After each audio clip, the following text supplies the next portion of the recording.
বাবু আরে মন্থর বাবু রে পাগলা বাবু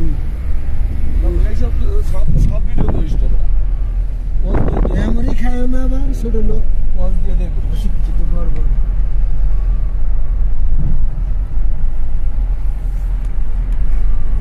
এই ইউটিউবার গুলো তার থাকতে পারতেছে না দৃষ্টি দিয়ে যেটা দেখতে আছি এরা তো মোবাইল ডাইনে বা আমার ঠিকঠাক করতে হবে এই দেখুন ডাইনে ভাই পিছনে একটু আমি বিরোধী হলাম কি জ্বালাবেন না কি জ্বালাবেন এক বিড়ি তিনজনে বাক করে খাইতে হবে এখন আপনি আমার দোস্ত ঠিক আছে আর কেউ না আমি সিগারেট করলে আপনাকে আমি খুঁজে লো দেখবো